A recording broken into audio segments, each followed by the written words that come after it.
बिस्मिल्लाहिर्रहमानिर्रहीम। Dear students, मैं उम्मीद करता हूं कि आप सब खैरियत से होंगे। क्लास 9th सब्जेक्ट फिजिक्स की न्यू बुक का हम चैप्टर नंबर 4 लेके चल रहे हैं। आज के इस वीडियो में हमारा टॉपिक नंबर है 4.10 स्टेट्स ऑफ इक्विलिब्रियम। याद रहे, इससे पहले की वीडियो में हम इक्विलिब्रियम के टॉपिक को बड़ी डिटेल में डिस्कस कर चुके हैं। उसकी टाइप्स देखी थी, उसकी कंडीशंस को बड़ा डिटेल में डिस्कस किया था, फर्स्ट कंडीशन ऑफ इक्विलिब्रियम और सेकंड कंडीशन ऑफ इक्विलिब्रियम। ये टॉपिक इस चैप्टर का इंपॉर्टेंट लॉन्ग क्वेश्चन था। तो आज की इस वीडियो में जो हमारा टॉपिक है स्टेट्स ऑफ इक्विलिब्रियम, ये एमसीक्यू शॉर्ट लॉन्ग हर लिहाज से टॉपिक इंपॉर्टेंट है। इसको आपने अच्छे से तैयार करना है। बस थोड़ी देर अगर वीडियो के साथ जुड़े रहेंगे, मेरी बातें गौर से सुनेंगे, समझेंगे, साथ साथ एमसीक्यू भी बना के दूंगा, तो इंशाल्लाह अभी बैठे बैठे ये टॉपिक आप तमाम स्टूडेंट्स को अच्छे से तैयार हो जाएगा। तो जल्दी से इस वीडियो को लाइक कर ले, चैनल को जरूर सब्सक्राइब कर ले, जरूर प्यार मोहब्बत दिखाए। गर्मी में आपके लिए वीडियो बनाते हैं, सारी मैंने सिर्फ आपके लिए करते हैं ताकि आपकी फिजिक्स की तैयारी बहुत अच्छी हो जाए। तो जरूर सब्सक्राइब कर ले। तो बेटे सबसे पहले यहाँ पे देखिए इक्विलिब्रियम की स्टेट्स कितनी है, एमसीक्यू के तौर पे आपसे पूछा जा सकता है। तो आपने उनके नाम भी याद रखने और कितनी है ये भी याद रखना है। तो there are 3 states of equilibrium. बेटे इक्विलिब्रियम की जो स्टेट्स हैं वो कितनी है? 3। ये आपसे एमसीक्यू में पूछा जा सकता है, ठीक है। तो मैं यहाँ मेंशन कर देता हूँ कि भाई आपका एमसीक्यू है। इसी तरह टाइप्स कितनी थी इक्विलिब्रियम की? 2, एक स्टैटिक इक्विलिब्रियम और दूसरी डायनामिक इक्विलिब्रियम। इसी तरह कंडीशंस कितनी थी? 2, फर्स्ट कंडीशन ऑफ इक्विलिब्रियम और सेकंड कंडीशन ऑफ इक्विलिब्रियम। लेकिन अब देखें स्टेट्स कितनी है? 3। Number 1 stable equilibrium, number 2 unstable equilibrium और नंबर 3 न्यूट्रल इक्विलिब्रियम। तो ये अलग से शॉर्ट में भी आ सकता है कि वो पूछ सकता है कि स्टेबल इक्विलिब्रियम को आप डिफाइन करें, या दोनों का कंपैरिजन पूछ सकता है, ठीक है। तो शॉर्ट के लिहाज से एमसीक्यू के लिहाज से एमसीक्यू भी बना के दूंगा, लॉन्ग के लिहाज से टॉपिक इंपॉर्टेंट है। तो फिर स्टार्ट करते हैं। यहाँ पे सबसे पहले बुक ना यहाँ पे इक्विलिब्रियम को दोबारा थोड़ा सा डिस्कस कर रही है कि इक्विलिब्रियम का क्या मतलब है कि अगर एक बॉडी पे लगने वाली तमाम फोर्सेस का सम 0 हो तो इसका मतलब बॉडी इक्विलिब्रियम में है।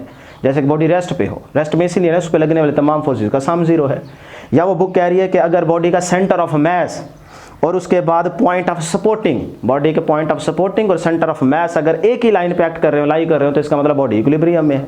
ये आपसे एमसीक्यू में बात पूछी जा सकती है। तो ये पहली लाइन ना मार्क कर ले, अपनी बुक के ऊपर अंडरलाइन कर लीजिए। बच्चे कहते हैं सर जी बुक पे भी साथ साथ बताया करे, तो इसलिए मैंने बुक उठा रखी है, ठीक है, कि उनका मसला भी दूर कर दूँ।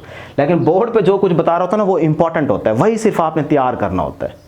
बस समझना आपका मकसद होना चाहिए कि टॉपिक आपको अगर क्लियर है ना, फिर चाहे एमसीक्यू आ जाए, शॉर्ट आ जाए, आपको आ जाएगा, ठीक है। तो कोशिश क्या करें कि जो आपको यहाँ पे बता रहे हैं वही तैयार करें। तो सबसे पहले स्टेबल इक्विलिब्रियम को डिफाइन करते हैं। बुक वाली ही डेफिनेशन मैंने लिखी है आसान सी। A body is said to be in a state of stable equilibrium. एक बॉडी स्टेबल इक्विलिब्रियम की स्टेट में तब होता है या तब कहलाएगा if after a slight tilt, उसको हल्का सा टिल्ट करने के बाद, उसके ऊपर फोर्स लगाने के बाद, it comes back to its original position, के फोर्स को जैसे रिमूव करें बॉडी अपनी ओरिजिनल पोजीशन में वापस आ जाए। मैं आसान दोबारा बता देता हूँ आसान करके कि अगर एक बॉडी पे आप फोर्स अप्लाई करें तो बॉडी की पोजीशन में क्या आ जाए? चेंज आ जाए।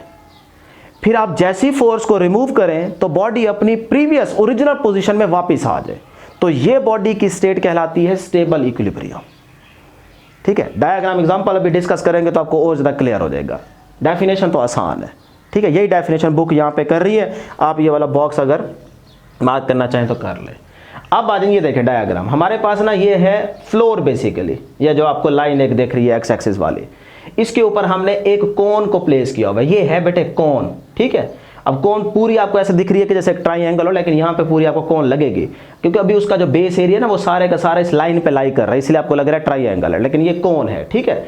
अब आप देखें कि उस कोन को अगर इस कोने पे खड़ा करना बहुत मुश्किल है, लेकिन ये जो बेस एरिया है ना वो इस फ्लोर के ऊपर लाई कर रहा है, जिसकी वजह से ये कोन स्टेबल कंडीशन में है। अब ये इधर गिरेगी ना उधर गिरेगी तो स्टेबल है ना, इक्विलिब्रियम की कंडीशन पे है। तो इसका जो सेंटर ऑफ ग्रेविटी वाला पॉइंट है ये वाला, ठीक है, इस पूरे बॉडी का जो होल ऐसे एक्ट कर रहा है ना वो इस पॉइंट पे कर रहा है, सेंटर ऑफ ग्रेविटी वाला पॉइंट, ठीक है। तो इस पॉइंट पे ग्रेविटी फोर्स भी एक्ट कर रही है, जो कि आपका वेट होता है ना, तो वो वेट की डायरेक्शन यहाँ पे हमने रिप्रेजेंट कर दी कि उसकी डायरेक्शन क्या होगी? डाउनवर्ड। अब बेटे अगर ये ट्रायंगल अपना कोन जो है इस फ्लोर पे फोर्स एक्ट करवा रही है, जाहिर सी बात है ऐसे पढ़ी ना, तो फोर्स तो लग रही है, तो फ्लोर भी इसके ऊपर एक अपोजिट डायरेक्शन में फोर्स एक्ट करवाएगा और उसे हम कहते हैं नॉर्मल फोर्स। तो ये देखें उस नॉर्मल फोर्स की डायरेक्शन क्या है? Vertically upward. लेकिन अब वही बात बुक वाली कि इसका सेंटर ऑफ मैस वाला पॉइंट और इसका स्पॉटिंग पॉइंट एक ही वर्टिकल लाइन पे क्या कर रहा है? लाई कर रहा है, एक्ट कर रहा है, जिसकी वजह से ये बॉडी क्या होगा? इक्विलिब्रियम, जिसको हम कहेंगे कि ये उसकी स्टेबल इक्विलिब्रियम वाली स्टेट है। तो ये क्या है? बॉडी की स्टेबल इक्विलिब्रियम वाली स्टेट। अब इसी पे आपने क्या करना है, इसको हल्का सा टिल्ट करना है। ये वाली बात अब आ रही है, इसको हल्का सा टिल्ट करें, इसके ऊपर फोर्स लगाए। तो मैं इसी कोन के ऊपर देखें इस एंड पे, या आप चाहे तो इस एंड पे भी लगा सकते हैं, जहां से मर्जी लगाएं। हम इस एंड से ना हल्के से इसके ऊपर फोर्स लगाते हैं, इसको हल्का सा टिल्ट करवाते हैं। अब जैसे ही मैंने फोर्स लगाई, अभी लगा के खड़ा हूं, तो देखें बॉडी की पोजीशन में चेंज आ गया है ना। उस सिचुएशन को और इस सिचुएशन में देखें फर्क है, तो इसका मतलब इस कोन की पोजीशन में चेंज आ गया है। अब जैसे ही आप अपनी फोर्स को रिमूव करें, हटाएं, तो अब ये बताएं कोन अपनी पहले वाली पोजीशन में आ जाएगी कि नहीं आ जाएगी, वापस आएगी कि यहां पे गिरेगी कि नहीं गिरेगी, गिरेगी। देखिए ना, ये वाला एंड दोबारा नीचे आएगा, तो ये थी ना उसकी पहले वाली पोजीशन। तो जैसे ही आप यहां से फोर्स को रिमूव करेंगे, फोर्स जो आपने पहले लगा रखी है उसको जैसे ही आप रिमूव करेंगे, तो ये वाला कोन का एंड दोबारा नीचे आ जाएगा, तो ये दोबारा अपनी पहले वाली पोजीशन में आ जाएगी कोन। तो वही बात तो कह रहा है, it comes back to original position, तो कोन अपनी पहले वाली पोजीशन में वापस आ जाएगी। तो ये स्टेट कहलाती है स्टेबल इक्विलिब्रियम, कि बॉडी पे फोर्स लगाने के बाद जैसे ही आप फोर्स को रिमूव करें तो बॉडी अपनी ओरिजिनल पोजीशन में वापस आ जाए, ये उसकी स्टेट कहलाती है स्टेबल इक्विलिब्रियम। तो हम कहेंगे कि बॉडी स्टेबल इक्विलिब्रियम में है। क्लियर? अब इसमें जो पॉइंट्स आपने याद रखने ना, वो बुक यहां पे बता रही है। अगर ये लॉन्ग आ जाता है तो फिर आप थोड़ी सी थ्योरी यहां से ऐड कर लीजिएगा। यही बातें मैं आपको शॉर्टकट यहां पे लिख के दूंगा पॉइंट्स की सूरत में, ताकि अगर एमसीक्यू आए तो आपको पता हो कि भाई एमसीक्यू इस तरह से हमसे पूछा जा सकता है। होंगी वही 3 बातें जो यहां पे की जा रही है, लेकिन मैं शॉर्टकट बताऊंगा। आप बुक से अगर लॉन्ग आ जाता है तो फिर इस तरह से थ्योरी में ये वर्डिंग मेंशन करेंगे। सिर्फ यही लास्ट वाला पैराग्राफ आप अंडरलाइन कर लें, मार्क कर लें। अगर लॉन्ग आएगा तब लिख दीजिएगा। शॉर्ट एमसीक्यू है, फिर आपको लिखने की यहां से जरूरत नहीं है, सिर्फ डेफिनेशन याद रखनी है और एमसीक्यूज के लिए यहां से पॉइंट समझा देता हूं। अब देखें पहला पॉइंट क्या बन सकता है कि आप देखें कि सेंटर ऑफ ग्रेविटी वाला जो पॉइंट है उस पर क्या फर्क पड़ रहा है। देखें जब बॉडी इस हाल में था उसका सेंटर ऑफ ग्रेविटी का पॉइंट ये है। जब हमने यहाँ पे फोर्स अप्लाई की, बॉडी की पोजीशन में चेंज आया, तो उसके साथ साथ देखें जो सेंटर ऑफ ग्रेविटी वाला पॉइंट है वो भी थोड़ा सा राइज कर गया। यहाँ पे देखें ना, ये लाइन आ रही। अब देखें ये वाला पॉइंट थोड़ा सा ऊपर है, तो इसका मतलब सेंटर ऑफ ग्रेविटी का पॉइंट थोड़ा सा राइज कर गया है। तो स्टेबल इक्विलिब्रियम की कंडीशन में याद रखेंगे कि जो सेंटर ऑफ ग्रेविटी वाला पॉइंट होता है वो राइज कर जाता है। ठीक है, बस ये पॉइंट आपने याद रखना है। ये आपकी बुक भी बात कर रही है, चाहे आप यहां से उठाएं वहां से उठाएं, बस ये याद रखें स्टेबल इक्विलिब्रियम में जो सेंटर ऑफ ग्रेविटी का पॉइंट होता है वो बेटे क्या कर जाता है, वो राइज कर जाता है। ठीक है जी, पहला पॉइंट ये याद हो गया। दूसरा पॉइंट याद करेंगे कि अगर सेंटर ऑफ ग्रेविटी का पॉइंट राइज कर जाए तो फिर जो पोटेंशियल एनर्जी होती है, आपकी बुक में पोटेंशियल एनर्जी की बात नहीं की गई, लेकिन आप याद रख लें क्योंकि ये एमसीक्यू में पूछा जा सकता है, ये आपका इंपॉर्टेंट एमसीक्यू बन सकता है। ठीक है, तो वो भी क्या कर जाएगी बेटे, इंक्रीज कर जाएगी। ठीक है, सेंटर ऑफ ग्रेविटी के राइज करने से पोटेंशियल एनर्जी इंक्रीज कर जाती है, बढ़ जाती है। और तीसरा पॉइंट आपका जो इंपॉर्टेंट बात बुक कर रही है वो है line of action of weight. ये देखें, ये है line of action of weight. तो मैं यहां लिख देता हूं कि line of action of weight. ठीक है, line of action of weight जो है ये बेटे क्या रहेगा, ये रहेगा सेम। दोनों में देखना है ना। देखो जब ये वाली सिचुएशन थी तब line of action of weight देखें इस कोन के इस एरिया में से, इस बेस में से गुजर रहा है, इस बेस में से गुजर रहा है। जब आपने इस वाली सिचुएशन में देखा, यानी कि उसको थोड़ा सा टिल्ट करवाया, उस पर फोर्स लगाई, अभी भी देखें सेंटर ऑफ ग्रेविटी का पॉइंट राइज जरूर कर गया, लेकिन उसका लाइन ऑफ एक्शन ऑफ जो वेट है वो अभी भी उसी एरिया में से, उसी बेस में से पास कर रहा है जिस बेस में से पहले पास कर रहा था। इसीलिए हमने लिखा है line of action of weight क्या रहेगा बेटे, सेम रहेगा। कि इधर भी देखें उसी बेस में से पास कर रहा है line of action of weight, और इधर भी देखें line of action of weight उसी बेस में से पास कर रहा है जिस बेस में से यहां से पास कर रहा था। तो इसीलिए line of action of weight क्या रहेगा, सेम रहेगा। तो देखें 3 पॉइंट्स बन गए एमसीक्यू के तौर पे। बस स्टेबल इक्विलिब्रियम की बातें सारी खत्म हो गई। हाँ, एक चीज अगर आप बुक में देख रहे हैं तो वो है नॉर्मल फोर्स, कि जब आपका सेंटर ऑफ ग्रेविटी का पॉइंट राइज कर गया तो अब वो जो नॉर्मल फोर्स है वो कहां पे लाई कर रही है, वो जाहिर सी बात है इस लाइन पे आप एक्ट नहीं करेगी, होगी वो अपोजिट, लेकिन वो कहीं ना कहीं शिफ्ट हो गई है। तो बुक आपको शो करके बता रही है कि वो जो अब आपके पास नॉर्मल फोर्स है वो यहां पे है, लेकिन है अपोजिट। इसीलिए तो बॉडी को टर्न मिला है ना, एक ही लाइन पे होगा फिर तो बॉडी रोटेट ही नहीं करेगा। देखें अब है अपोजिट लेकिन लाइन एक नहीं है। अब थोड़ा सा मोमेंट आर्म आ चुका है जिसकी वजह से देखें बॉडी टर्न कर गया। देखें यहां से आपने उठाया ना, टर्न तो उसको मिला, तो बिल्कुल ठीक है। तो इस तरह देखें आपकी सारी बातें ये अब क्लोज हो गई, आपको समझ आ गई है। यही जो 3 बातें मैंने यहां पे लिखी है, बुक यहां पे कर रही है। देखें कहते हैं as you try to push over the cone slightly it centre of gravity is raised but it still remains above the base of the cone. रहेगा उसी में लेकिन थोड़ा सा राइज कर जाएगा। तो सेंटर ऑफ ग्रेविटी का देखें पॉइंट राइज कर गया लेकिन अभी भी उसी बेस में से पास कर रहा है, ये कह सकते हैं। अच्छा जी, उसके बाद है the weight W and the normal force Fn do not remain in the same line. Same line पे जिस तरह यहां पे कर रहे हैं, अब वो यहां पे लाइन नहीं कर रहे नॉर्मल फोर्स और weight, but act like two unlike parallel forces. देखें एक नीचे है एक ऊपर है ये अनलाइक फोर्सेस के तौर पे ये पैरेलल एक्ट कर रहे हैं। The cone does not remain in equilibrium. अब इस टाइम कौन जो है वो इक्विलिब्रियम कंडीशन पे नहीं है। जैसे आप फोर्स को रिमूव करोगे फिर ये अपनी ओरिजिनल पोजीशन में वापस आ जाएगी। Unlike parallel forces produce a clockwise torque which brings the cone back to its original position. It is nothing that the body remains in equilibrium as long its center of mass lies within the base. वही बातें कर दी कि भाई उसी base में से वो centre of अपना line of action of weight pass कर रहा है जहाँ पे पहले यहाँ पे जिस बेस से कर रहा था। तो वही बातें हैं 3, लेकिन इस तरह शॉर्टकट लिख लेंगे तो आपको कभी भूलेगा नहीं। लो जी, स्टेबल इक्विलिब्रियम की कहानी खत्म। अब आ जाए अनस्टेबल इक्विलिब्रियम की तरफ। तो यहाँ पे भी आपको बता देते हैं, इधर भी अगर लॉन्ग में आ जाए तो यही पैराग्राफ इंपॉर्टेंट है, लेकिन पॉइंट्स में बना दूंगा, बस आपको समझ तो आ गई है ना कि पॉइंट्स याद रखने हैं। तो ये देखें जी, a body is said to be in a state of unstable equilibrium if after a slight tilt it tends to move on further away from its original position. कि आप जैसे उसको टिल्ट करवाएं, उस पर फोर्स एक्ट करवाएं तो body की पोजीशन में चेंज आ जाए। जैसी फोर्स को रिमूव करें तो अब बॉडी अपनी ओरिजिनल पोजीशन में वापस ना आए, बल्कि कहीं इधर उधर गिर जाए सॉरी, उसकी पोजीशन में चेंज आ जाए, तो ये स्टेट कहलाएगी अनस्टेबल इक्विलिब्रियम। ठीक है, तो अब यहाँ पे देखें वही कौन है हमारे पास, लेकिन अब देखें उसको जरा सीधा करके, यानी कि इस पॉइंट पे, ये जो आपको पॉइंट O नजर आ रहा है, इस पॉइंट को उसको स्टेबल करने की कोशिश की जा रही है। तो एक थोड़े लम्हे के लिए, छोटे से लम्हे के लिए मोमेंट पे इस कौन को इस कंडीशन पे आप इस पॉइंट पे स्टेबल कर सकते हैं, लेकिन ये ज्यादा देर यहाँ पे रहेगी नहीं स्टेबल। ठीक है, तो अब हम मान लेते हैं कि वो जिस मोमेंट पे ये थोड़ी देर के लिए ऐसे हल्की सी स्टेबल हुई है ना, वो उसकी ये कंडीशन है। ठीक, तो उस टाइम आप देखें कि सेंटर ऑफ ग्रेविटी का पॉइंट और आपका जो स्पॉटिंग पॉइंट है वो एक ही वर्टिकल लाइन पे एक्ट कर रहे हैं, जिसकी वजह से बॉडी क्या है, स्टेबल।